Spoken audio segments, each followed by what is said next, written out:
Crystal Deal With It focuses on bridging the gap between where you're at now and where you'd like to be.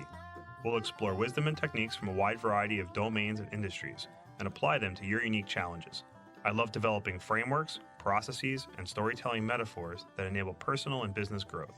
Through actionable next steps, we'll build momentum and confidence.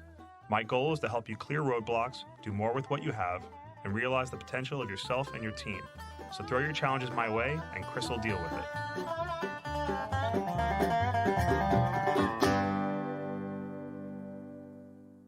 First, an AI statement that all elements of this episode are products of the author, Chris Kreuter, and his guests, and made without the use of any AI tools. Welcome to episode 31 of Chris will Deal With It, Writing to Heal. Today I've got the honor of speaking with my father, Eric Kreuter. Together, we do a deep dive into the powerful effects of writing as a therapeutic tool in addiction counseling. Eric Kreuter has more letters after his name than in it, including a Ph.D. in clinical psychology. This workshop episode provides insight into the power of pouring out thoughts and emotions onto the page. We cover the training, frameworks, and support structure that provide successful recovery and personal growth. There's plenty of powerful takeaways for anybody who's interested in the written word as a tool for positive change. I recommend downloading the free PDF of today's show notes. In addition to the summary of our conversation, there's links to additional resources and details on how you can help contribute to the mission of St. Christopher's Inn. You can find the PDF at chriskreuter.com/WTH. That's CHRISKREUTER.com/WTH. Warning that this episode contains descriptions of trauma, abuse, drug and alcohol use, and addiction. While this episode does not contain any graphic details or profanity, it's not appropriate for children. So, to start off by talking a little bit about yourself and the work that you do. Well, I have two lives. During the week, I am a managing director of a public accounting firm, and I do litigation and forensic work. And on the weekends, I am a chemical dependency counselor at a drug and alcohol rehabilitation center for adult men. As part of this workshop, I wanted to talk more about the work that you do using creative writing as a healing mechanism. So the first part of Writing to Heal is going to be an introduction. So we're going to talk about your use of creative writing as an adjunct therapy and the work you do at St. Christopher's Inn. St. Christopher's Inn has been around for about 125 years. It's located in Garrison, New York, on 400 acres under the auspices of Oasis, which is a New York State program that covers addiction clinics. St. Christopher's is adult men only. They have a population currently of about 110 men. They stay there from between 3 months and a year. Some check out, unfortunately, early, and some stay a little bit longer. And they have two aftercare locations, one called Brothers Christopher House in White Plains, and they have a farm called San Damiano Farm on the property where the men can go for an extended period of time. The model there is they live at the inn, they sleep there, have their meals there. We do group therapy, community meetings, and then one of the special things that I do is I started 3 years ago a creative writing program, which is an optional program for the men that they do during their recreation time on the weekends. I want to get a little bit more into your background. What brought you to counseling first, and then we'll talk about what brought you to St. Christopher specifically.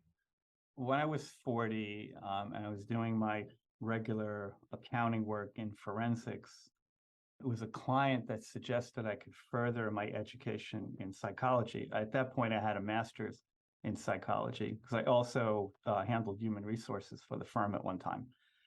So I liked the idea of going back to school, especially for a Ph.D., which was a little daunting at first, thinking, how could I do that with a full-time career? But I applied and I was accepted, and it was a distance program housed in San Francisco. So I went there for 6 years. I had two-week residencies during the year, and I managed it. I just thrived on it. I think what helped me, too, is at the same time I began the doctoral program, I was also changing my life physically. As I ran my first marathon the same week I went to my first residential conference. And by the time I graduated, I'd done 48 marathons. And I think exercise helped clear my mind, and I became very, very creative. So that inspired me. And then years later, I volunteered at a prison for women, and I used creative writing as a way to help the women heal. And then I had an opportunity 10 years later to bring that to St. Christopher's, and they loved it. So it's now a regular part of the treatment program. As I like to call it, it's an adjunct treatment modality that runs alongside of traditional therapies. So for that modality to work, for you to be effective in that role, what type of training or skills do you need besides the PhD? Well, I've been writing myself since age 5. Pass that on to you and your siblings as well. I think my qualifications, I've written 15 books, a lot of articles on all kinds of topics, and I've done a film.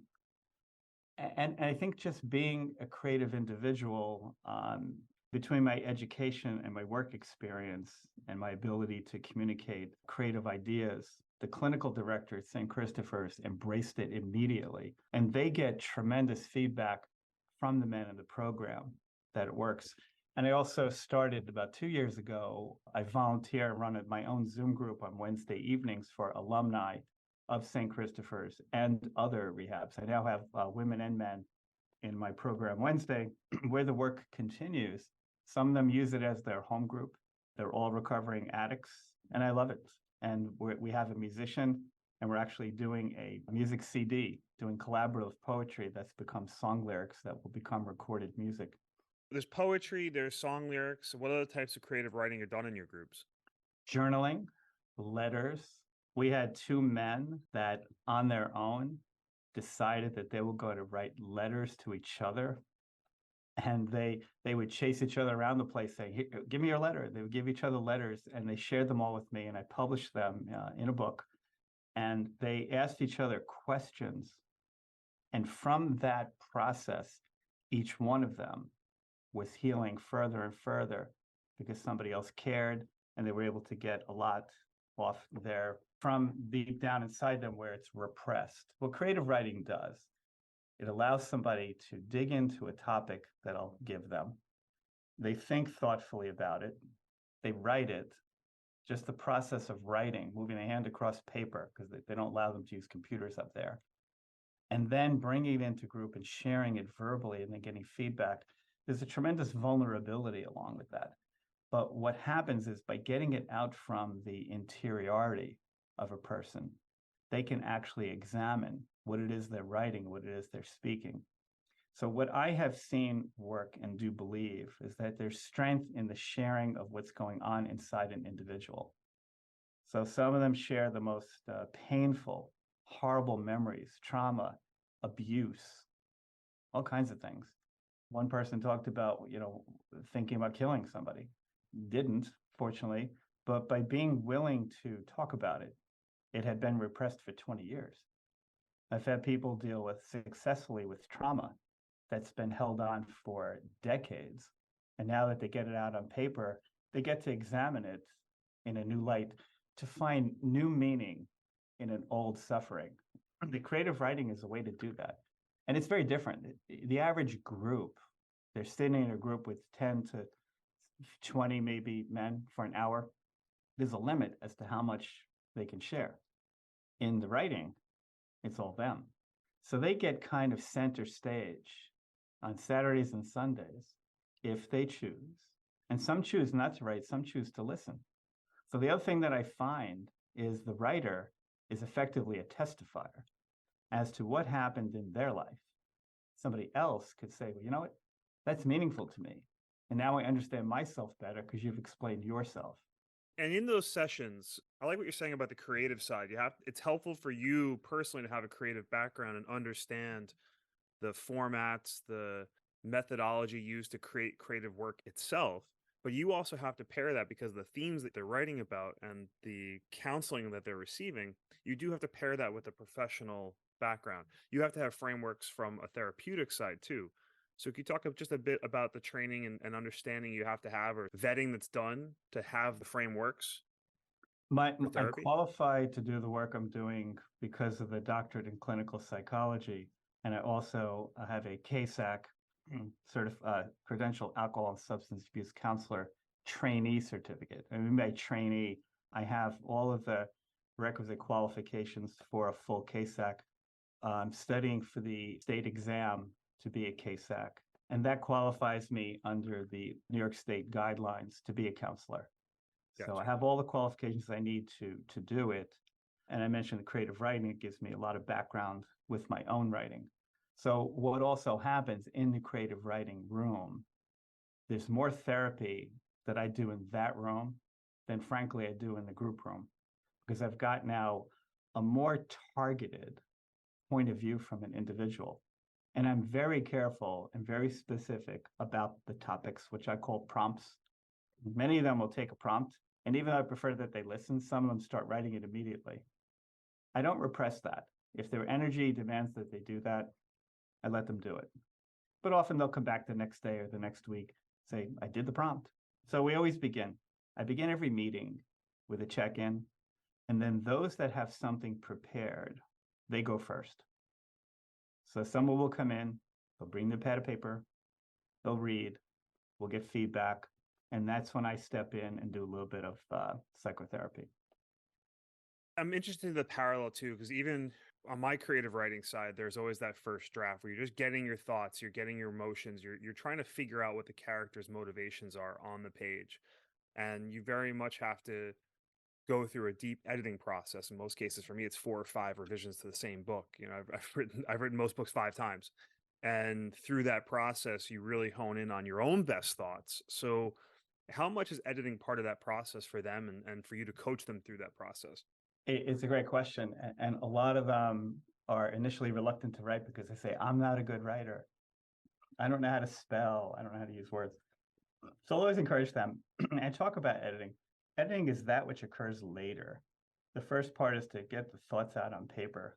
What I tend to do with them is when they come in with their, as you would call it, a first draft, and some of them have a hard time reading their own writing, so they stumble through it. What I'll do is I'll encourage them to then rewrite it. And I was able to do the book because I collected the writing of 60 men over a 14-month period, and with their permission, published it all. So that's where I came in. In that book, I'm the editor.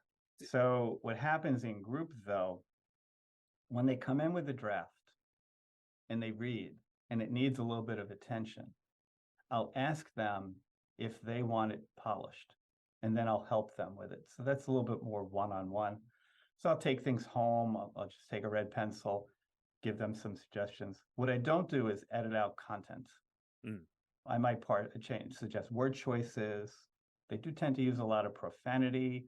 I don't edit all of that out because use of profanity is considered a mark of sincerity in the addict, strangely enough. Okay. Occasionally use words that are inappropriate.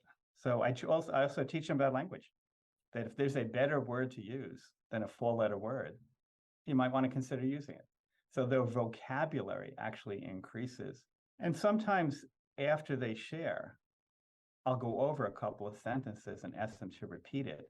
And I'll suggest, did you really mean this? Or did you really mean that? And it works very well.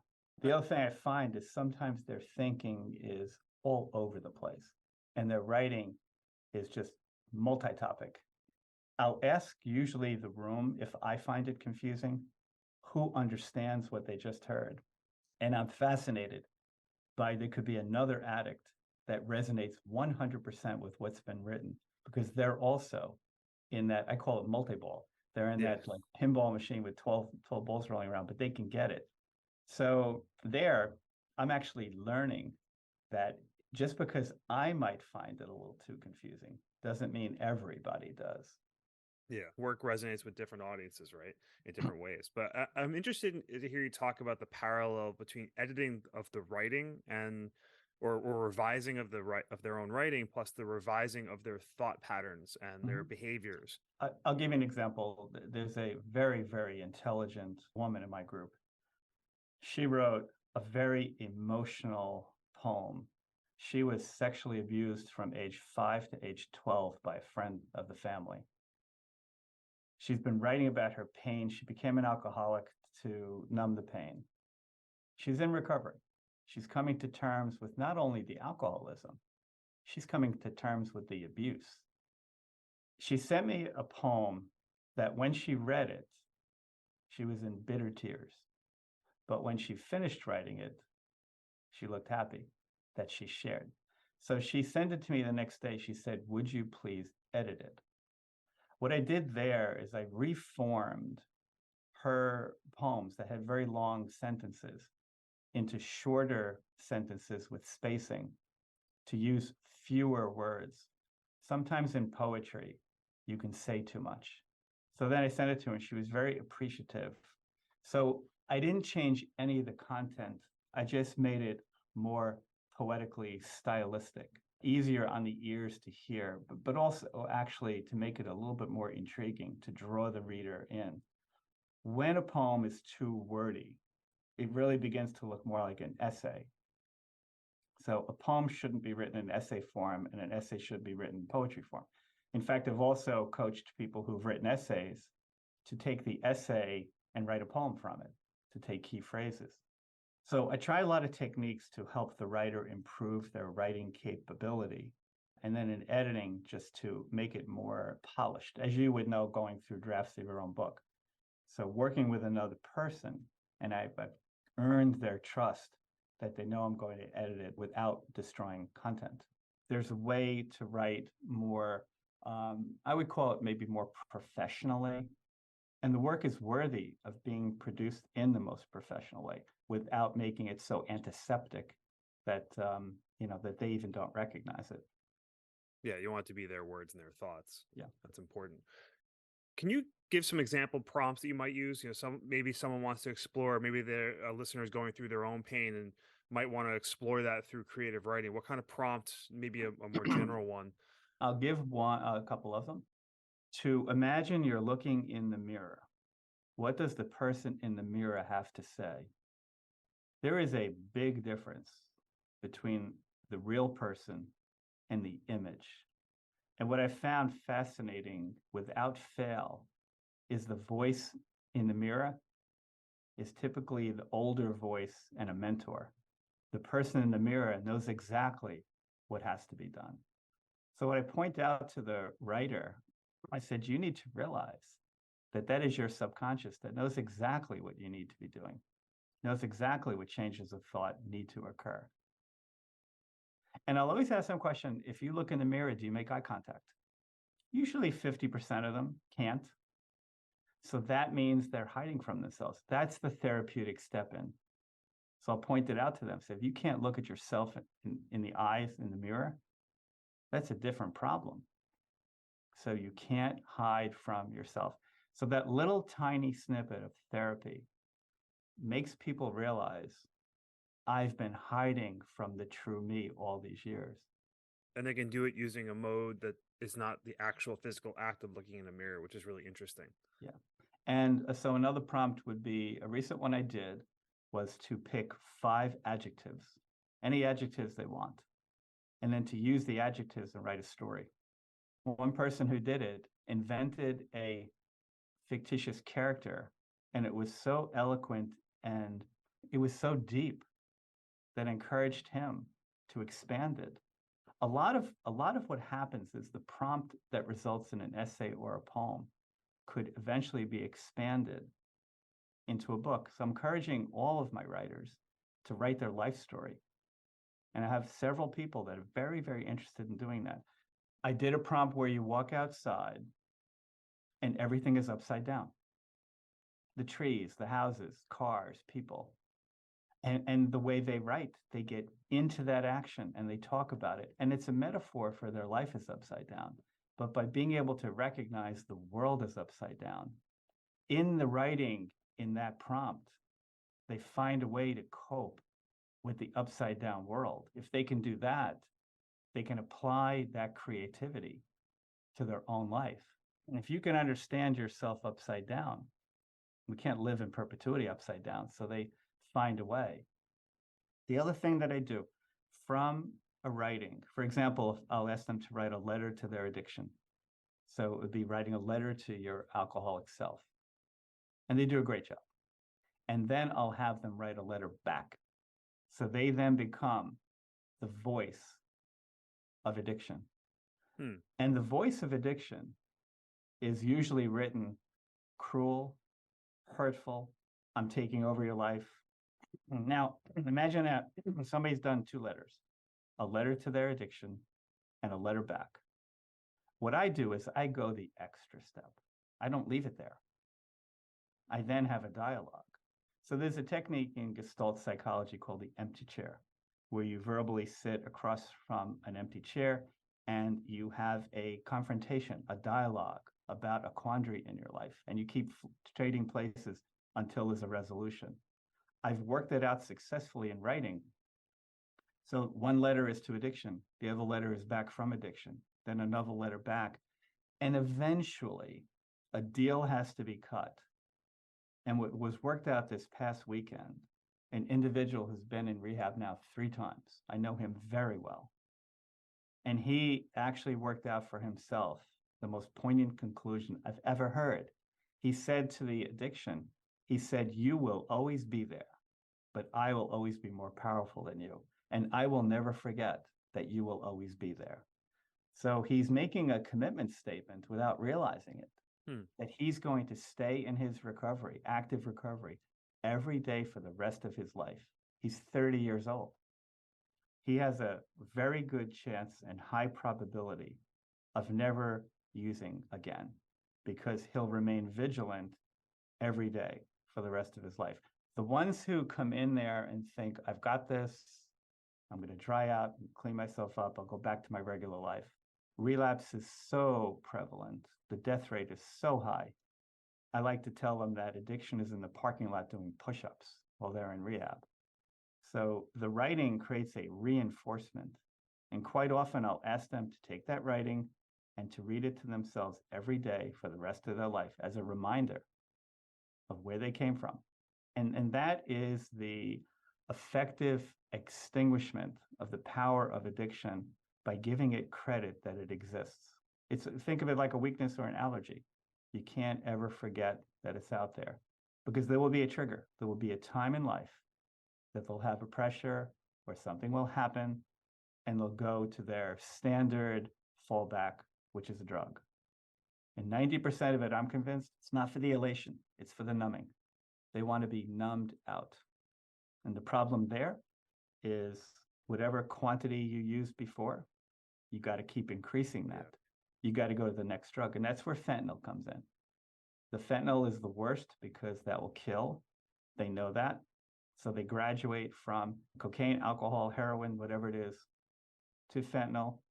They take that risk because they have very low self-esteem anyway, but they want the higher high. When you keep searching for the higher high, you'll be like a balloon floating up into the sky. Eventually it's going to burst. And they know that. They know that. I've had men tell me, "I know this will kill me one day, but I'm compelled to do it." It's the compulsion. And that's where writing comes in, because if they can write directly into the heart of compulsion, they can see the inconsistency with living a good life.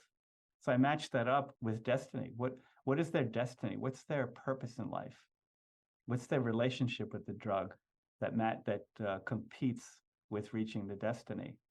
So I'm essentially trying to have them give themselves new meaning by looking at their value of their life. I can't tell them you're valuable. I can only ask them a question to dig in, to find the value that they find in themselves. Yeah, it's much more meaningful when they can find it for themselves. Yeah. And I am convinced that part of recovery and addiction, you've got to want to be recovered. You have to say, "I'm tired of the impact of this drug. I want a new life. I want my life back." That's only a beginning, though. The rest is the reinforcement. So I'll usually hold up a pen in the writing group and I'll say, "This is your therapist." I do believe that somebody can write away the demons, can write their own therapeutic recipe, as long as they're willing to dig deep, dig it out, put it out on paper, and share it with another human being. You're helping them find their voice. Yes. Can you just talk about how people can get involved in helping St. Christopher's in the work that you do and the other counselors, the program? St. Christopher's is always looking for new counselors. So if anybody has any qualifications, social work degree, chemical dependency experience, I'm sure they would love to talk to them. They are run by the Franciscan Friars of the Atonement. Donations in the form of American dollars, always appreciated. They also, many of the men show up there homeless. I've had many people donate clothes. On the weekend, we play softball. If anybody has any really cool, good condition softball gloves, some softballs, a bat, very much appreciated. The published book was published in November 2021.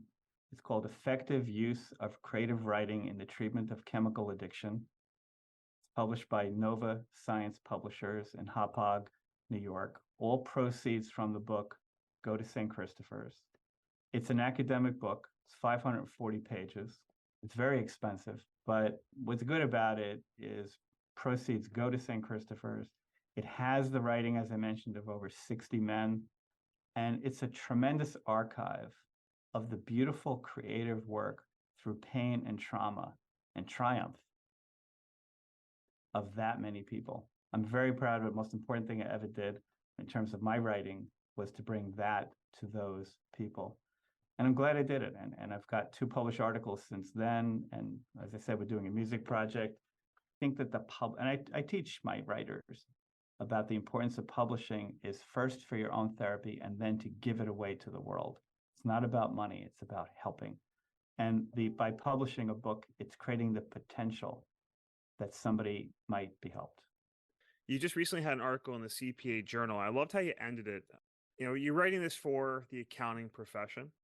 We earn our livelihood serving our clients with their tax, audit, and consulting needs, but we also serve them as people. Because our clients collectively serve mankind in every capacity, we can and do apply ourselves towards the global good.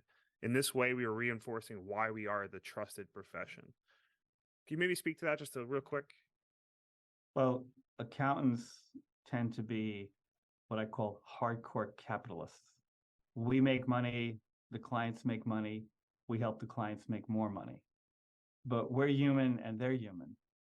So when we step away from what it is we do and think about who we're doing it for, giving back to the world helps balance the accounting mind to be a human mind.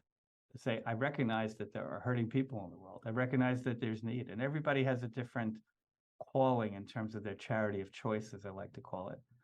So I'll go back to the word balance. It balances the mindset of the business person to think in a different level, think that there are people that I can apply my talent to give my time away to help people. That's awesome. Hope we all find balance like that in our lives. I wanted to talk to you a bit about how handwriting and typing, how they compare and contrast. So most of the work that I do with my writing is on the computer. I may start a few notes and things by hand, but you had talked about before how there are no computers at St. Christopher's Inn. So handwriting has to be very vital to the work that you do. Can you talk a bit about that? How you've written in both modes. Is there a difference that you feel between them? I still to this day, I think differently with a pen or a pencil in my hand versus on the keyboard. It's a different brain function to move the muscles across a piece of paper. I think that I have more creativity working something out on paper than I do on the computer.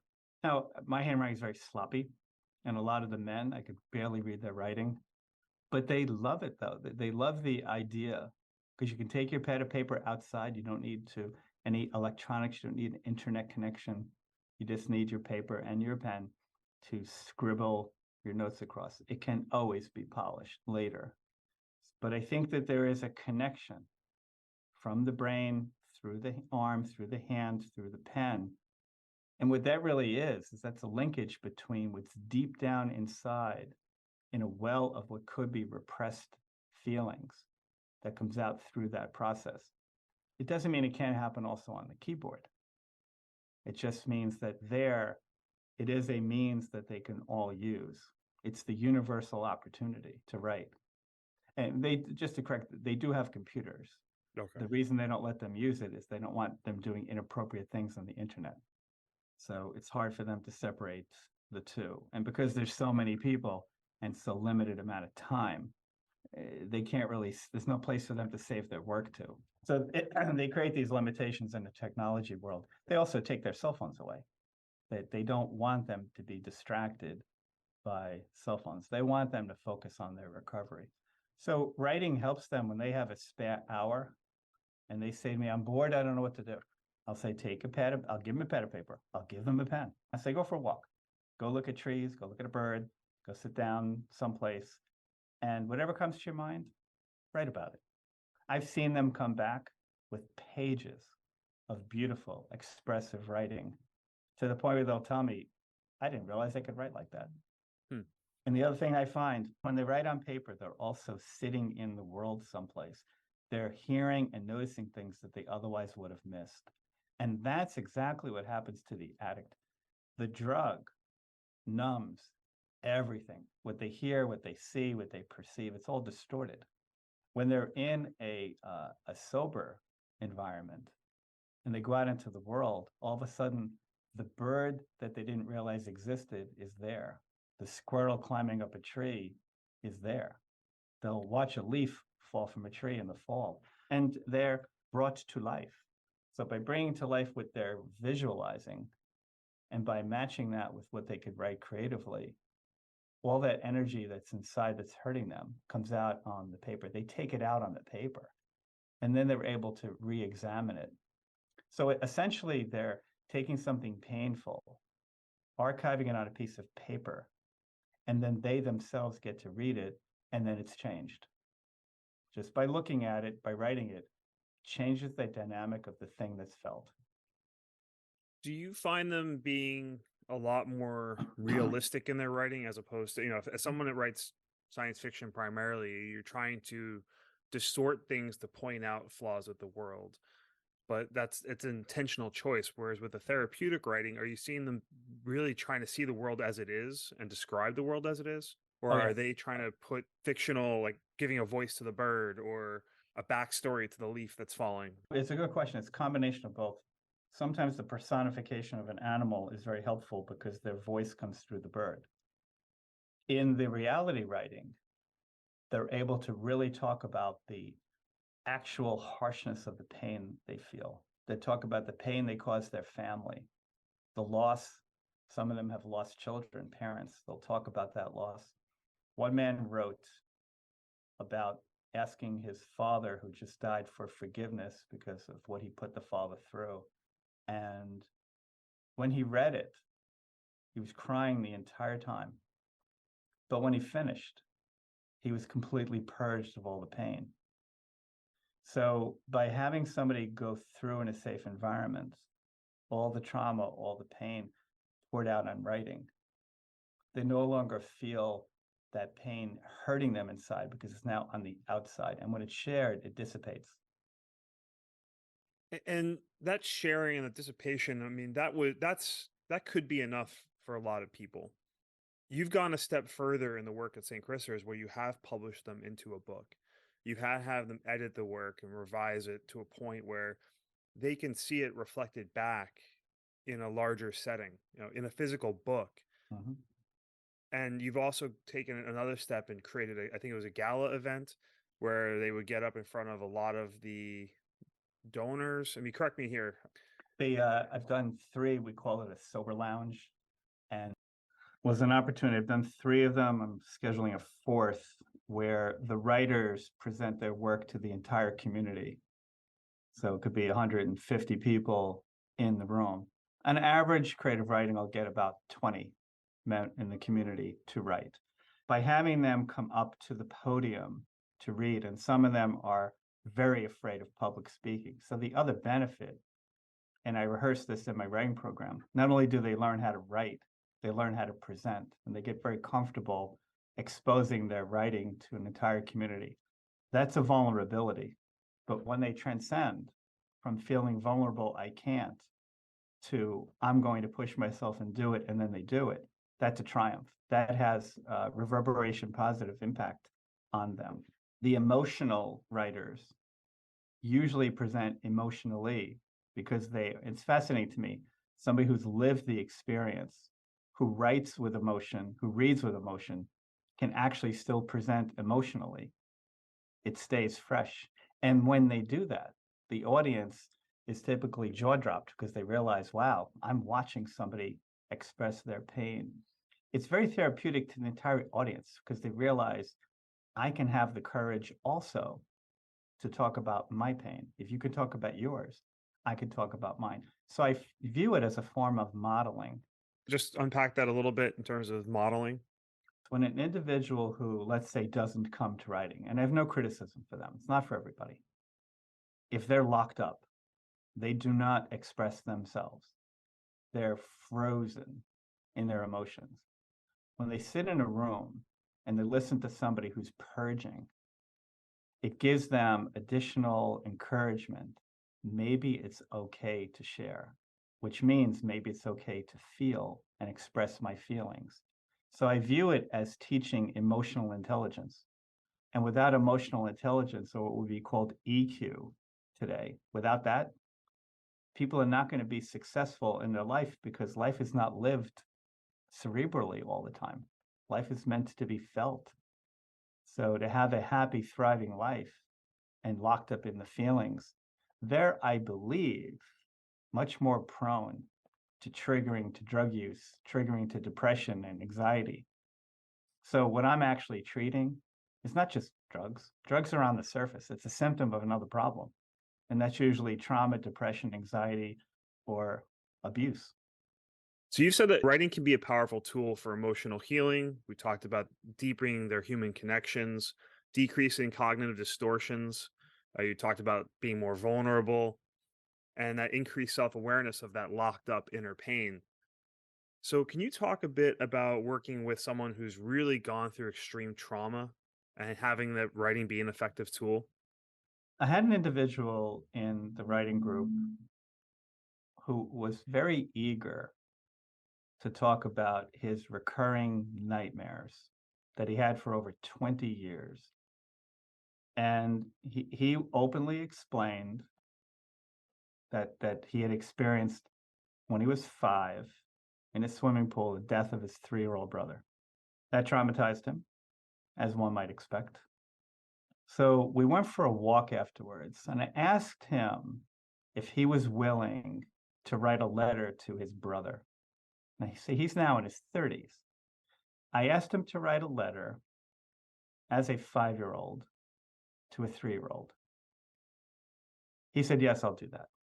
He came in the next day with the most beautiful letter to his little brother.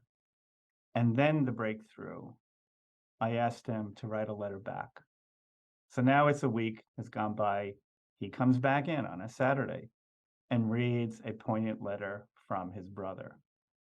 That went on for a series of 8 letters. He's reading the 8th letter.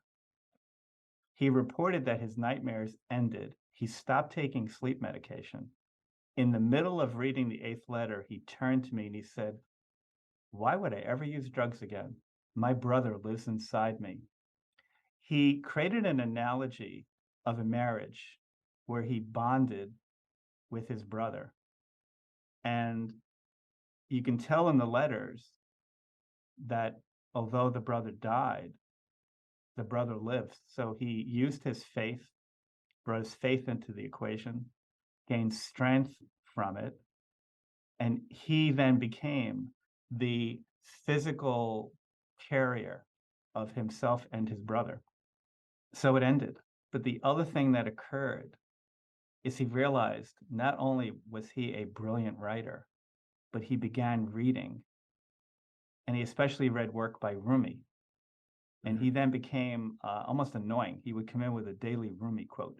And he realized he had an excellent memory. So he was digesting volumes of philosophical work. His writing over a few month period of time was so voluminous that he's now in the process of putting together as a book. He is healed of the pain of the trauma because the evidence is the nightmares ended. He's been 1 year in sobriety. He's working. He is level in terms of his temperament. And although he can talk about what he's been through, he's not reliving it over and over and over again. So he has a chance to live a very effective life. And as we talked about it, the trauma of the experience, the death of a 3-year-old brother will never go away. It'll never be exempt from his life, but it doesn't need to be. It just needs to be brought into the context of his life going forward. And the beautiful thing is he created the concept of bringing the brother into his life, the marriage. I like that because he came up with it. If I offered it to him, it would be eventually rejected because it's me, not him.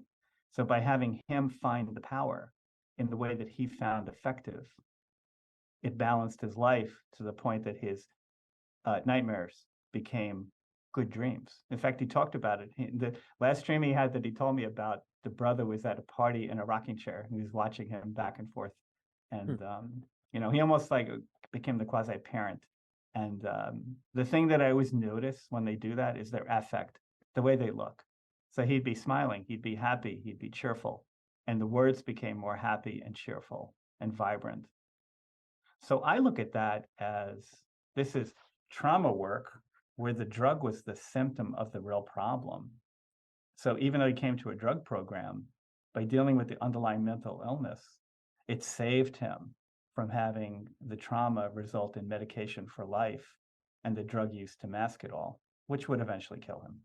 It's a really powerful story, and I think it speaks a lot to the fact that therapy is not a quick process, and neither is writing. I'd love to hear you riff on this a bit.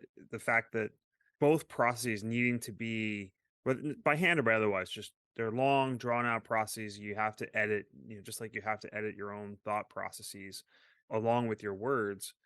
You're talking about writing these letters, and there's a week between them, right? And you're not doing this just in a vacuum, right? There's other support therapies that are being done at St. Christopher's Inn and other programs in between this work. Can you talk a Yes. bit about how that long process goes? You have a lot of patients to work with them.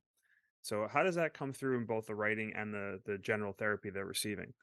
It's a good question. What I encourage them to do on the weekend, it's a different mix of people in group. During the week, they have what they call their track.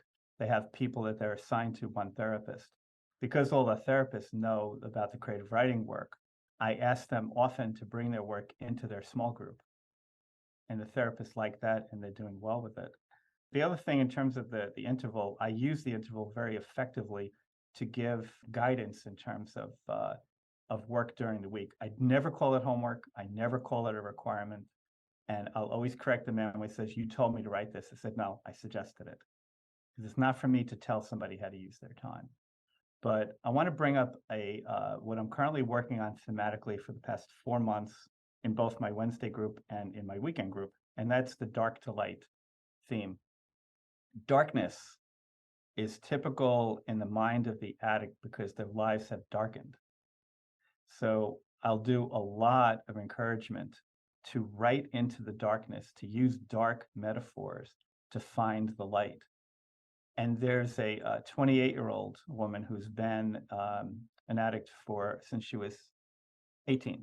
She's been 10 years, 10 years. And she has been working out successfully the dark light conversion. And what she did using that Gestalt empty chair, she did it in letters. She had a dialogue with the dark personality and the light personality, and she created a third persona, which is the monitor. So she had dark talk to light and light talk to dark in a way that light eventually said, "I'm taking over. I know." It gets all the other story. You will always exist. I will always have dark in my mind, but I'm not going to let it control my life. So by having people write openly darkness, it could be the most bleak, awful thing. But when they write it, they're writing it out literally into the light. So imagine the dark thought inside where there's no light. They're putting it on a paper where the sun is shining or there's a light bulb. Even Hmm. subconsciously, they're bringing their life out into the light. Then by sharing it, it goes out into the room, which is more light. And then when they get positive feedback from the people that now understand what they've been through, they give up the notion of being shackled by the darkness. And now they're unshackled because they can freely express, "I'm not feeling well because I experienced something terrible in my life. But I also realized I don't have to live that over and over again." So it goes back kind of to trauma. And I think trauma plays into all of this. Yeah. Depression is born in some repressed anger, some rage that they feel over something that happened. Even the woman that was sexually abused since 5, she told me the other day, she goes, "I have no ill feelings towards that person whom I never want to see again. But she let go because the power of hating somebody, I always talk about they're living rent free in your brain. But by getting rid of that, by purging the hate and accepting the fact, yes, that occurred. This person did hurt me, or I hurt somebody and I need to forgive. So I talk a lot about letting go. One of the pillars of recovery is letting go. Without forgiveness, none of that's possible. So when we forgive the abuser for hurting us, we gain. When we forgive ourselves for hurting a person, we move forward. So then we have this real cool thing in recovery called the step of amends. So if you've hurt somebody, you say to them, I know I hurt you. I'm sorry I did that. I'm changing my life to never hurt again. You've made amends. Whether they accept it or not is their problem. It allows somebody to move forward in their life as productively as possible. And I'll go back to the term, not to overuse it, but I think unshackling really works here. The other metaphor that I like to give is sculptor. If you take a block of marble, and I'll ask them about a bust of a human being in marble, did the sculptor create it? And it's a trap question. Many of them say yes. I'll say no. The sculptor did not create the object. The sculptor chipped away the rough spots. So if you think of Michelangelo chipping away in a block of marble to create a statue of David, I'll give them the power that you are the block, you are the statue, you're the hammer, and you're the chisel. You chip away your own rough spots. So when we talk about transformation of ourselves, what we're really talking about is improving in the form of reduction of the things that we need to have changed, the rough spots, the flaws. We're never going to eliminate all of them. And if you eliminate 10, a new one will develop. That's life. But by realizing that you have the power to self-recognize that which needs to change, and you have the hammer and the chisel, you're in charge of the actual chiseling process. Most people are oppositional. They don't want somebody to change them. So if you hand them the power of the knowledge that they have the power to change themselves, they often do. No, I love that analogy. Inside of our mind, our thoughts, they can bounce around, be jumbled, but it's dark in there. They're lost. They don't know how to get out, and bringing it into the light, actual through a physical action. You're also a painter, and have you explored other types of creative forms? Maybe somebody not comfortable writing it in words, but can get the expressions out through painting, drawing. Have you explored other mediums of art therapy in your work? Oh, yes. In fact, early on in the writing process of St. Christopher's, a man came in with art pad and was drawing a rose. Initially, I thought, you're not paying attention, but I didn't say anything to him. As an artist, I was fascinated and didn't interrupt him. And then it occurred to me, I then became creative. In the middle of doing a program on a completely different topic, when he was finished, I held up his drawing to the room. And I said, let's do a collaborative poem on this. By the time we were done, we had a lengthy poem that I titled Pain and Love. Every single component of that flower, from the thorns to the stem to the rose, color, texture, feelings, it was personified. I published it along with a picture of the rose. And then coincidentally, a year later, an individual gave me a St. Christopher's business envelope, and he drew a rose on it, a color picture. It looked like a painting from Rembrandt. I still have it. He gave it to me as a gift, and it's got the St. Christopher's return address on it. And Huh. I thought, wow, this is like he took a piece of stationery and made it into art. And it is one of my favorite relics completely. But the artist is typically discovered in a place like that, as is the musician, because we work with music as well. By nurturing the talent, the creative talent, it blends. By combining art and poetry, it blends. And I proved this. I had an opportunity to run a creative writing program at another rehabilitation center in Middletown, New York, Resource Recovery. And that's co-ed. When I went up there, I had the book published, and I just happened to pick that poem with that rose. I asked a woman to come down and read it. She had never seen it before in her life. She was in the middle of reading the poem and she started crying.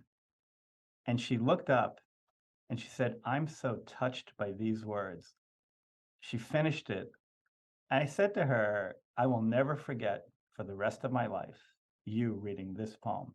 And I do Mm. believe that to be true. She touched the room.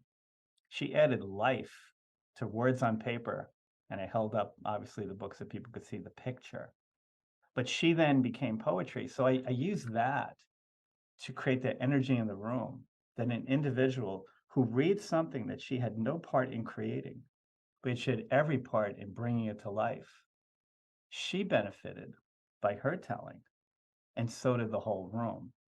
And that's what I think it's all about. And that's where the performance of reading your work. So one of my dreams, you mentioned the benefactors, one of my dreams is to have a community event with 1,000 people. They can hold that many and have all the benefactors, all the alumni, and have 20, 30 presenters, music, art, writing, a showcase. And being a determined person, I will make sure that happens at some point in my lifetime. There's interest, but there's a lot of logistics, obviously, to make something like that happen. Could take me a year, could take me 5 years. But the good thing about this work is it's scalable. So, the book is out there. I've presented this work to 4 other rehabs, and I'm going to continue to do that. And I don't charge because I believe that this is the faith-based work for me to give. I feel calling to give of myself to this work, to be part of the process of helping. And that's important. The thing that I remind myself every time I'm up there is to not judge the addict because they're an addict. And I don't refer to them in my own mind as an addict. It's a human being. Mhm. And that is redoubled on softball field. I play with them. I'm part of them. So although, and if they ask me, I don't have an addict background. I've never used drugs, never alcohol. Well, I guess that, but I gave that up. But by not being one of them, I'm one of them as a human being, and they've come to trust me about that. A lot of therapists in drug and alcohol rehab are themselves recovering. The fact that I'm not is not held against me, but I believe frees me up because now I can bring my business skills into it by teaching strategic life management, and I did do financial literacy as an occasional topic. So I'm myself a blend, and it makes me look at every individual up there as they're a blend also, but they don't realize it. So they have hidden talents, they have capabilities, and the ones that I think could have a calling to actually do the work to be a clinician, I'll encourage that. I've encouraged 3 people to go into ministry, a number of people to go into training to become a therapist, to give them an encouragement to pick a direction, not to be directionless in their life. Because if we help them recover, what's the point if they have no direction in life? Have you, on a personal level, used creative writing to help you find a direction or deal with trauma, pain, or otherwise in your own life? It has absolutely helped me. I resonate with the topic because of my own writing. My first poetry book was exactly on point. It was 20 years of feeling. Not all the poems are happy. They're about relationships, which by definition are not always happy. So having lived through writing into pain, I have personal experience to bring to the table on how useful it is by letting them see both 2 things: the willingness to write personally and then the collaboration. By bringing collaborative work there, I get them to realize life is not a singular focus. Sometimes it requires 2 or more than 2 to create something larger than life. Alternative points of view in the work. The hardest book I ever did was with an attorney who wanted to take over the project. And I tested him and I said, I don't want to do this book with you anymore. He said, "Why not?" I said, "Because you're taking over. You're a dictator. You want to change every word I write. So why don't you write the book?" And he calmed down and he called me up the next day and he said, "I get the point." We wrote a beautiful book together called Life Transitions. It was very stressful, actually, but I was glad I did it. It was a triumph of being able to do something with a type A attorney. They're by definition brilliant, but they're frankly very difficult to work with. So what I did is I worked on the relationship by threatening it, and it worked. I always use the expression that writing is my best thought, but in a lot of ways, you're helping redefine that for me. And writing for other people can not just be their best thought, but it can also be their deepest emotions. It can be And their from best there, therapist. It can be their best friend. and go on, continue on that. That's energy, right? The thought, like your creative thoughts on your books, is energy in your creative mind put out through paper in a project, ultimately a book. And refined by myself. Like, it's not just the first thought. It's not just the default setting of my thoughts. It's internally analyzed. It's gone over time and time again. It's finding the right way to express it for a particular audience. I mean, I write mostly for middle grade kids, so I can't. You talked about being very careful about your language choices, and you talked before about editing down, right? Not having the long sentences to make it easier to read, easier to digest, easier to find the emotion, the truth within the words. So you're helping redefine that for me a bit through our conversation. And it brings out, I believe, in the time continuum of that part of your life, the best of you. And I can tell you the other cross benefit as a testifying expert witness in court, I actually applied my writing capability in my spoken capability to a jury. How so? I was very effective by answering the questions. I was able to focus on the question, but express it in a way that made me appear extremely sincere. So by working with in addiction, driving towards sincerity, I actually became myself more capable of doing that by speaking truth, but doing it in a way that, and I think even when I testify, I think I can't get rid of the poet. Some of my word choice is poetic. Like, I don't remember the word I used, but there was a word that the attorney didn't understand, and I almost had a laugh. And I explained it to him. And if I were him, I'd be a little embarrassed. They're Yeah. usually more linguistic than anybody, but in this case, he wasn't. So I've become much more expansive. But I also realized that just because we can use big words doesn't mean we should. Yeah. You have to sprinkle them in when you need to, right? And by the way, And it's the other thing that I noticed is we also can't treat the audience as stupid. yeah. So sometimes the eloquence of writing, like Shakespeare might. Shakespeare is difficult to understand for some people, but it's still beautiful. Even if you don't understand the words, it still can read beautifully. So I've learned to find a balance between what it is I'm explaining. Is it digestible and understandable? At the same time, there's nothing wrong with poetic expression.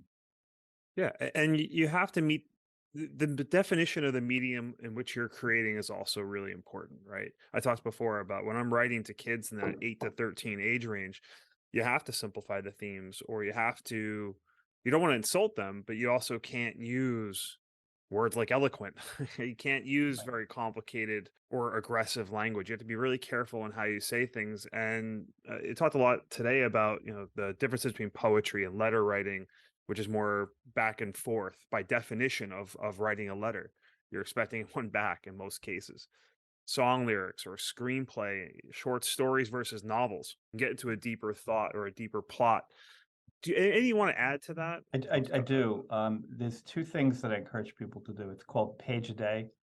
That if you write one page of your life story a day, in a year, you've got 365 pages. That's a book. So I encourage the writers to write short-term poetry and long-term epic life stories. So the person that says, I can't write a book. Well, of course you can. But you can, and I use the analogy of how do you eat an elephant? And it's one bite One at a bite at a time. time. So by having them take the power of that, and I'll always walk in with a whole bunch of white pads and I'll hand them out like candy and as many pens as they want. And I encourage them to spill, to bleed, let the pen bleed all over the paper. So eventually, and then the other thing is I'll ask the person who's poetry resistant to write one line today, one line tomorrow, one line the next day. And in 2 weeks, they've got 14 different mindsets in one poem. And Mm. it's actually the subtlety here is it's a conversation with the self. That self dialogue, I go back to the mirror, is probably the most important tool for somebody that's lost inside themselves. You've got to redefine. One person who did the mirror example had the mirror crack Hmm. and was also an artist and drew. I put this in the book too. A piece of the glass has blood on it. He used it to talk about how shattered his life was. But when he finished it, though, all the glass was repaired. The blood ended. He was intact. He then became comfortable in his own skin. Therefore, he's able to be who he is with his own history. We cannot escape our histories, but we don't have to repeat it. So the power in recognizing, yes, this is what I've been through. Yeah, I was really wrong here. I hurt people there. People hurt me. That's true. But I still have my future. And one of the powerful things I'll tell them in group is that we've all survived 100% of the challenges we faced in life, but we don't need to keep creating rocks in front of us to stumble over. So the writing becomes powerful to get out of our own way, to find the strength that's been hidden. I'll often talk about the cave metaphor, where you go into a cave and you find a stream at the bottom, 150 feet below the earth, like Howe's Cavern. Anybody's been there? And you take a cup of water and you drink the water, and that's your strength that you lost. And I'll have them describe the trip of going down under the ground, the coolness of it, and drinking the water and the coolness of the water, but to make that a cup of strength. So by the time they come out from the cave, they're by definition a changed person, because they will realize, by them to talk about what their individual strength was, that's a subconscious regrabbing of something that was lost. So a lot of it may seem like I'm playing head games with them, but I'm really not. What I'm really doing is I'm giving them a way of regrouping lost power. So if you take any lost person, take a homeless person that looks crazy on the street, if you unwind all that, it's not drugs, not homelessness, it's how life disappointed them.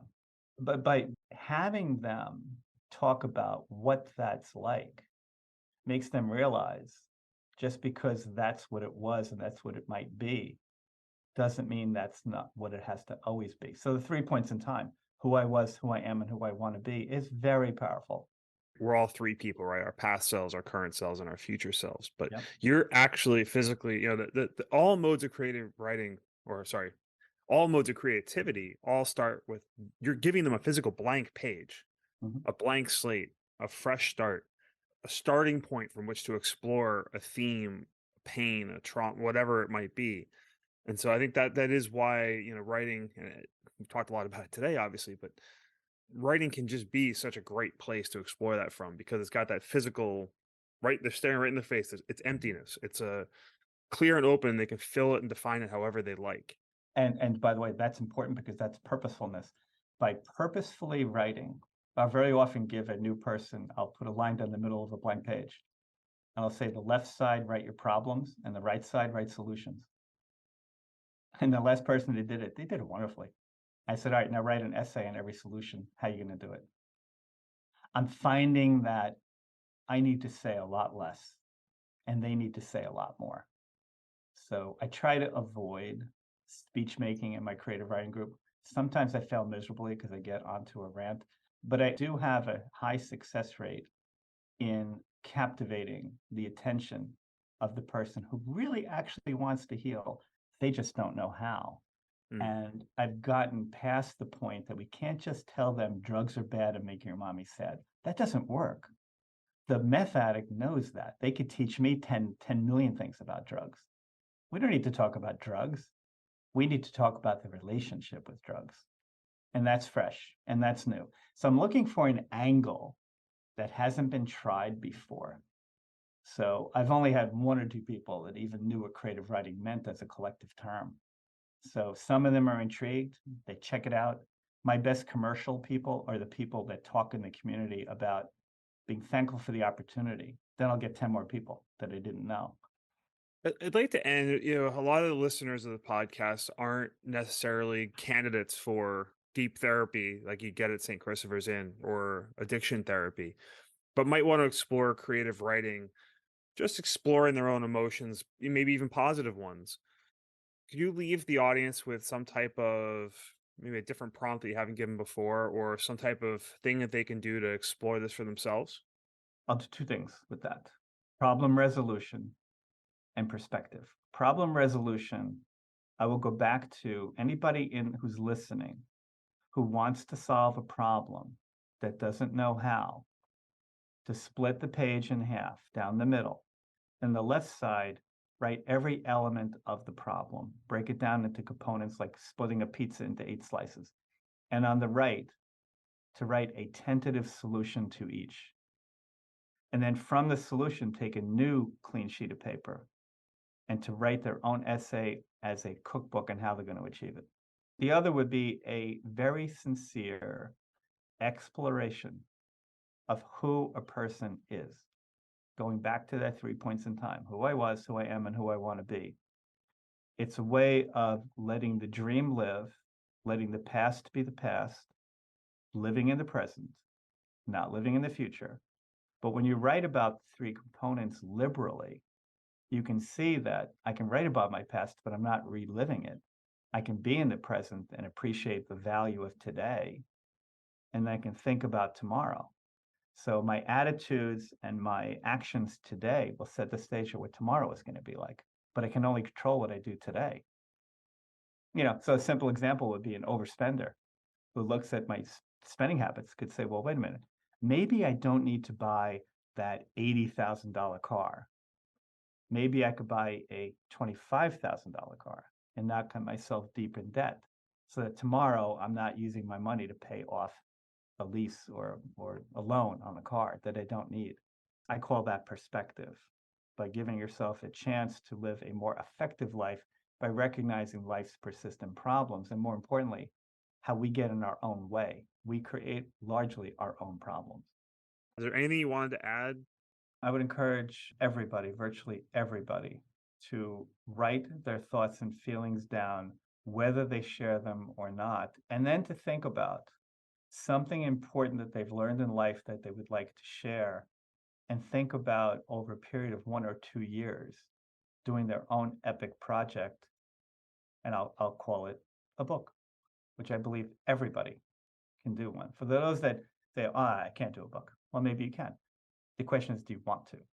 There is a certain catharsis that comes with working on something for a long period of time and looking at it and having gone through the process, just hit delete and start from scratch again. I I've had love to do that. that a few I times, love and that. it's hard. I remember I got a box of my own books. I left the box unopened for 3 days. I stared at that box for 3 days because it was so anticlimactic that it was finished. And then what I did in 3 days was 2 things. I opened it. That's cool. That's my book. So that's ego. And then I settled myself down and I said, what am I going to do next?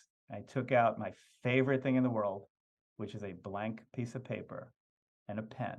And I jotted down the idea for the next. So to me, just like running, the finish line is only important because the next starting line is just up ahead. So to me, life is lived more richly through our productivity. Thank you so much. Thank you for the opportunity. I enjoyed it very much. If you feel that Chris dealt with it, I'd appreciate your support of the show by sharing it with someone who might benefit. Ratings on your favorite podcast player are also helpful in growing the audience. Visit chriskreuter.com for free downloadable PDFs with notes and resources from today's episode, sign up to the CDWI mailing list, or to send in your problems or requests for future shows. That's CHRISKREUTER.com, or use the link in the show notes. Thanks for listening to Chris will deal with it.